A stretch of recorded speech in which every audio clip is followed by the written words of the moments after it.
Bismillahirrahmanirrahim. Peygamber Sevdaları platformunun düzenlediği Siyer Sınavı ödül törenimize hepiniz hoş geldiniz. Programı arz ediyorum. Açılış konuşması, Kur'an tilaveti, ödül takdimi ve kapanış. Açılış konuşmalarını yapmak üzere Peygamber Sevdaları platformu adına İbrahim Çiçek hocamızı kürsüye davet ediyoruz. Buyurun İbrahim hocam. Bu vasıf, numune-i imtisal anlamında, yani en güzel örnek anlamında sadece iki peygamber için kullanılmıştır.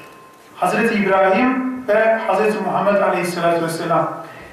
Bu kelime şu anlama gelmektedir. Allah-u Teala her bir peygamberi bir kavme gönderirken belli bir vasıfla göndermiş. Fakat Hazreti İbrahim'i ve Hazreti Muhammed'i bütün örnekliğiyle göndermiştir. Hani Hazreti Ayşe annemize radıyallahu anh'a soruyorlar, ey Ayşe sen bize peygamberi anlatabilir misin? Buyuruyorlar, o yürüyen bir Kur'an idi. Yani Kur'an-ı Kerim'in içinde var olan bütün emir ve yasakları kendi hayatında en güzel örneklikle bizlere taşıyabilen biriydi.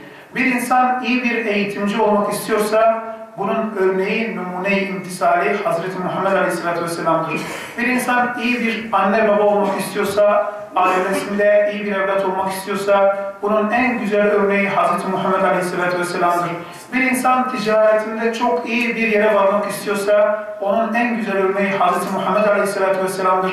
Bir insan çok güzel bir arkadaş olmak istiyorsa, bunun yine en güzel örneği Hazreti Muhammed Aleyhisselatü Vesselam'dır. Bir insan çok iyi bir yönetici olmak istiyorsa, yöneticiliğin de en güzel vasfı yine Muhammed Aleyhisselatü Vesselam'dadır. Bir insan çok iyi bir komutan olmak istiyorsa, yine liderlik vasfının en güzel örneği Muhammed Aleyhisselatü Vesselam'dır. Bizler de yaşadığımız şu 21. asırda tekrardan Hazreti Muhammed'in hayatını çocuklar, gençler, orta yaşlılar ve yaşlılar olmak üzere toplumun her kısmına indirgemek için yılda bir defa bile olsa siyer sınavıyla Peygamber Efendimiz'i hatırlamak ve onu hayatımızda örnek almak, tatbik etmek için uğraşıyoruz. Allah-u Teala bizleri ona hakkıyla ümmet olabilenlerden eylesin. Bizleri kendisinin sünnetinden ayırmasın.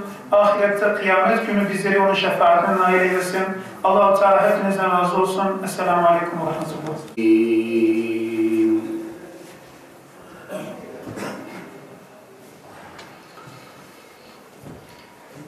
لقد كان لكم في رسول الله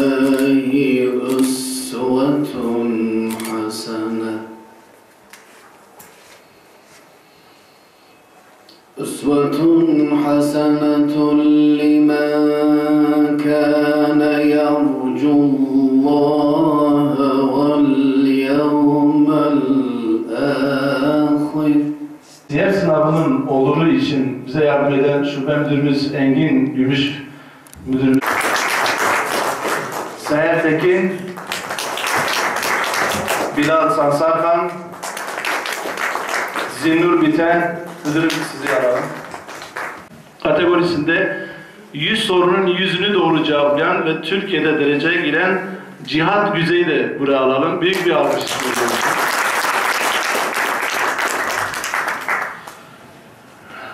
Dördüncü kategoriden başlayalım.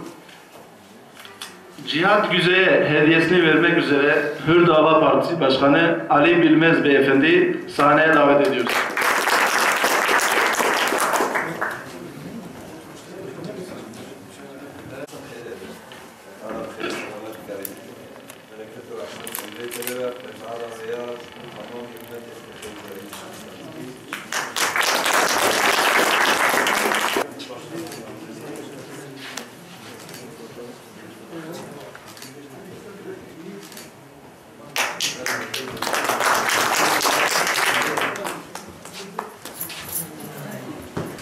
Bilal Samsakan adlı öğrencimize hediyelerini vermek üzere sendika başkanımız, aynı zamanda öğrencimizin okulunun müdürü Metin Çelebi müdürümüzü sahneye davet ediyoruz.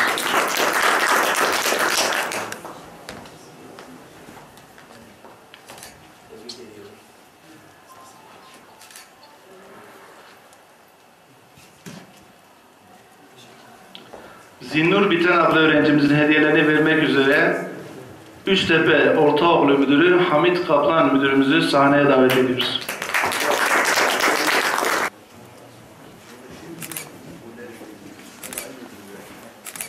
Tamamdır. Müdürlerimiz, müdür yardımcılarımız ve öğretmenlerimiz siyer sınavında. Bizler okullara dolaştığımız zaman bizlere çok yardım ettikleri için onlara küçük de olsa bir hediye vereceğiz inşallah. Efendim.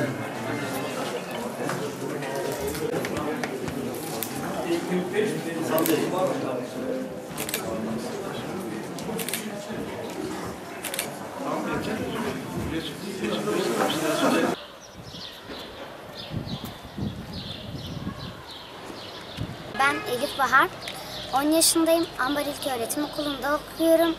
Siyer sınavına katılabilmek için birkaç yıl önce bir kitap aldım.